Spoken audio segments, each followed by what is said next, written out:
Всем привет! С вами канал Коллекционеры, монеты и банкноты. Сегодня свой обзор я посвящаю советской монете 5 копеек 1924 года. Размер и вес монеты соответствует 5 копейкам времен Николая II. Материал – медь. Лицевая и оборотная части монеты имеют выступающий кант по окружности. Параметры монеты: диаметр 32 мм, масса 16,38 грамма.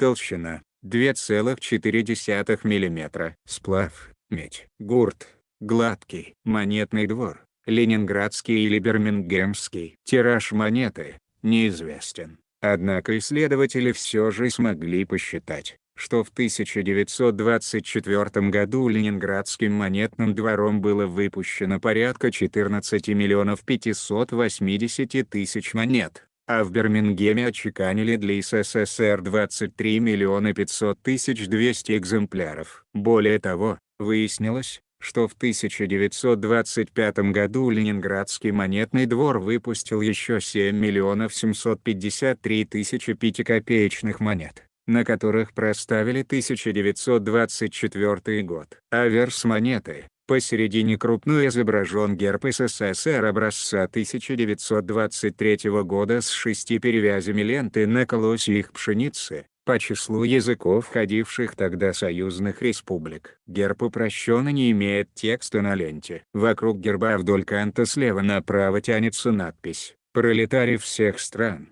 соединяйтесь». Надпись отделена от герба сплошной линией, начало и конец которой имеет небольшой завиток. В нижней части монеты указано название страны СССР с точками после каждой буквы. Реверс монеты: вверху имеется крупная цифра 5, указывающая номинал. Под ней – слово «копеек», отцентрированное относительно номинала. Ниже – год выпуска – 1924. Еще ниже имеется круглая точка. По бокам вдоль канта расположены два пшеничных колоса, скрещенных внизу. Стебли колосьев имеют продолжение, проходят вдоль канта в верхней части монеты и соединяются вместе. Вдоль стебля имеется 7 участков, состоящих из двух точек. Монета 5 копеек 1924 года имеет 7 разновидностей, 2 из которых специального чекана и в обращении не встречаются. Для начала рассмотрим среднюю цену стандартной монеты,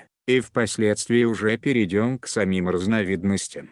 Итак, средняя цена монеты 5 копеек 1924 года составляет от 1000 до 1200 рублей. Напоминаю, что цена монеты зависит от сохранности, и она может быть как выше, так и ниже указанных здесь цен. Также для начала научимся отличать выпуклый земной шар от уплощенного. Оказывается, главное отличие – более плоский земной шар у ленинградских денег и более выпуклый у бирмингемских. Другое отличие, на которое надо обратить внимание, исследуя аверс монеты, это ости колоска, расположенного слева от звезды. У варианта А – земной шар выпуклый, а у варианта Б – земной шар уплощенный. Начнем с первой разновидности. На аверсе монеты земной шар выпуклый, гравированный тонкими линиями, серп узкий. Средняя цена первой разновидности составляет от 1000 до 1200 рублей. Вторая разновидность – земной шар выпуклый,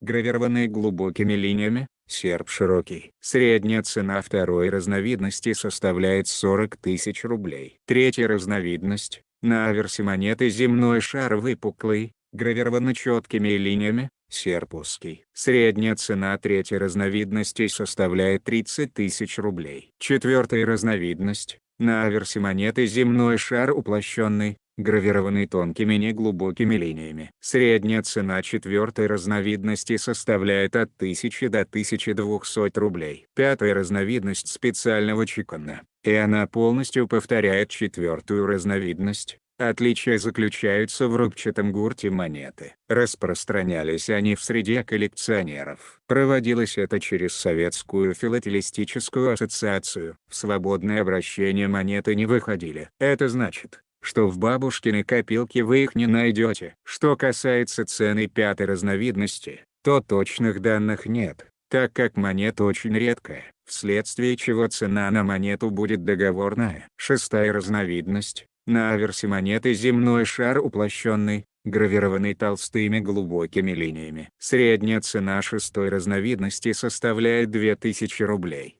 Седьмая разновидность специального чекана, и она полностью повторяет шестую разновидность. Отличия заключаются в улучшенном качестве чеканки монеты. Распространялись они в среде коллекционеров. Проводилось это через Советскую филателистическую ассоциацию. В свободное обращение монеты не выходили. Это значит, что в бабушкиной копилке вы их не найдете. Средняя цена седьмой разновидности составляет 190 тысяч рублей. Всем спасибо за внимание. Подписывайтесь на канал. До скорых встреч!